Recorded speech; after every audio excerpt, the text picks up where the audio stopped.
Bayangkan sebuah kota di mana tidak ada papan iklan, tidak ada uang tunai, dan tidak ada yang bertanya kamu dari negara mana.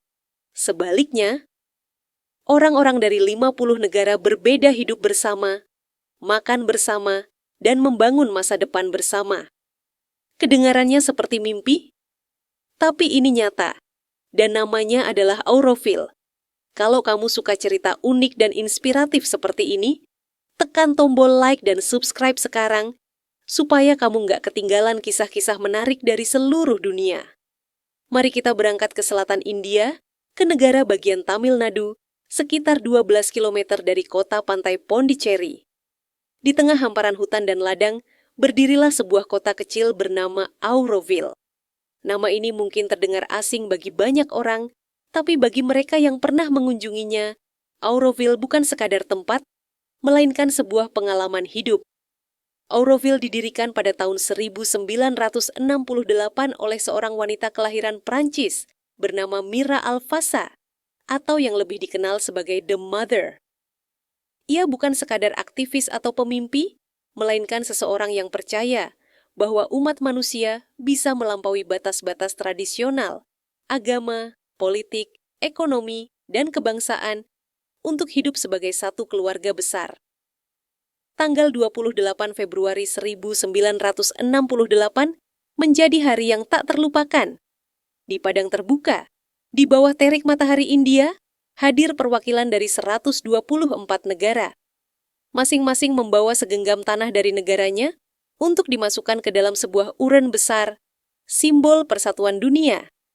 Dari situ, sebuah kota perlahan mulai dibangun, bukan dengan rencana bisnis, tapi dengan visi spiritual dan sosial. UNESCO memberikan dukungan penuh, menyebut Auroville sebagai proyek penting bagi masa depan umat manusia. Sejak awal, tanah Auroville dideklarasikan sebagai milik umat manusia secara keseluruhan, dikelola oleh pemerintah India, tapi tidak dimiliki secara pribadi. Kini, Auroville dihuni oleh sekitar 3.000 orang dari lebih dari 50 negara. Ada yang berasal dari India, Prancis, Italia, Jepang, Brasil, Afrika Selatan, bahkan Indonesia. Mereka datang dengan latar belakang berbeda, arsitek, petani, insinyur, seniman, guru, peneliti, dan pegiat lingkungan. Bahasa sehari-hari di sini adalah bahasa Inggris, tapi kamu akan sering mendengar orang bercakap dalam bahasa ibu mereka. Di satu meja makan, kamu mungkin melihat seorang wanita Jepang berbincang dengan seniman asal Kanada, sambil anak-anak dari India dan Jerman berlari-larian di halaman. Salah satu hal paling unik di Auroville adalah sistem ekonominya. Di sini uang tunai hampir tidak digunakan. Setiap warga memiliki akun pribadi yang terhubung dengan pusat keuangan komunitas. Ketika mereka membeli makanan di kantin, meminjam sepeda, atau mengambil perlengkapan, transaksi dicatat secara elektronik di akun tersebut. Banyak penduduk mendapatkan kebutuhan mereka bukan dengan membayar, tetapi melalui kontribusi kerja. Misalnya, seorang tukang kayu membuat perabot untuk sekolah, seorang guru mengajar anak-anak, seorang petani menanam sayuran untuk pasar komunitas. Semua ini dihitung sebagai bagian dari kontribusi mereka kepada kota. Tujuannya sederhana, menghapus perasaan aku punya lebih banyak dari kamu dan menggantinya dengan rasa saling membantu. Dulu, wilayah ini adalah tanah gersang, kering, dan nyaris tanpa pohon. Selama puluhan tahun, penduduk Auroville menanam jutaan pohon, menghidupkan kembali ekosistem yang mati. Sekarang, hutan hijau mengelilingi kota, dipenuhi burung, tupai, dan kupu-kupu. Rumah-rumah dibangun dengan prinsip ramah lingkungan, menggunakan bata tanah liat, bambu, dan bahan daur ulang. Energi listrik sebagian besar berasal dari panel surya. Air hujan ditampung dan digunakan kembali. Limbah diolah menjadi kompos atau didaur ulang. Bagi penduduk Auroville, keberlanjutan bukan sekadar tren, melainkan bagian dari identitas mereka. Di pusat kota berdiri Matri Mandir, sebuah bola raksasa berwarna emas yang memantulkan cahaya matahari. Bangunan ini bukan kuil agama tertentu, melainkan ruang meditasi universal. Di dalamnya, Suasana hening total, dengan cahaya alami yang masuk melalui prisma kristal, menciptakan titik cahaya di tengah ruangan. Banyak orang datang ke sini untuk merenung, mencari ketenangan, atau sekadar menghubungkan diri dengan visi Auroville. Tidak ada doa wajib, tidak ada ritual khusus, hanya ruang untuk diam. Sekolah-sekolah di Auroville tidak selalu menggunakan kurikulum formal. Anak-anak belajar dengan metode yang fleksibel, menggabungkan pelajaran akademis dengan seni, musik, pertanian, dan keterampilan hidup. Tujuannya bukan sekadar menyiapkan anak untuk ujian, tapi membentuk mereka menjadi manusia yang kreatif, mandiri, dan peduli.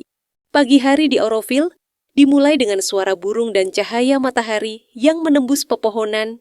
Sebagian warga bersepeda menuju kebun, sebagian ke bengkel, sebagian mengajar di sekolah. Tidak ada lalu lintas padat, tidak ada klakson mobil yang memekakkan telinga. Sore hari, banyak yang berkumpul di kafe komunitas untuk minum teh herbal sambil berdiskusi tentang proyek baru, mulai dari seni pertunjukan, pertanian organik, hingga penelitian energi terbarukan. Di malam hari, suasana menjadi hening. Jalan-jalan diterangi lampu redup. Dari kejauhan, materi mandir bersinar lembut, seakan mengingatkan semua orang bahwa mereka ada di sini untuk tujuan yang lebih besar. Meski terdengar seperti utopia, Auroville juga punya tantangan. Menyatukan orang dari berbagai budaya tidak selalu mudah. Ada perbedaan pandangan, cara bekerja, bahkan selera makan. Kadang-kadang, muncul juga pertanyaan soal pendanaan dan pembagian sumber daya. Namun, sebagian besar warga menganggap tantangan ini sebagai bagian dari proses belajar hidup bersama. Mereka percaya bahwa dunia di luar sana jauh lebih terpecah, dan Auroville adalah tempat untuk mencari solusi, bukan melarikan diri. Bagi banyak orang yang pernah tinggal di Auroville, kota ini meninggalkan kenangan yang mendalam. Ada yang datang hanya untuk beberapa bulan, lalu kembali ke negaranya dengan perspektif baru tentang hidup. Ada pula yang memutuskan untuk menetap selamanya. Auroville mengajarkan bahwa persatuan bukanlah sesuatu yang terjadi begitu saja. Ia harus diciptakan, dijaga, dan dirawat setiap hari. Jika suatu hari kamu berkesempatan mengunjungi India, cobalah datang ke Auroville. Berjalanlah di jalannya yang teduh, hirup udara segarnya, duduklah di materi mandir, dan rasakan ketenangan yang jarang ditemui di dunia modern. Mungkin saja, ketika kamu pulang, kamu akan membawa sedikit semangat Auroville di hatimu, semangat untuk melihat semua manusia sebagai satu keluarga besar. Terima kasih sudah mendengarkan cerita ini. Sampai jumpa di kisah berikutnya.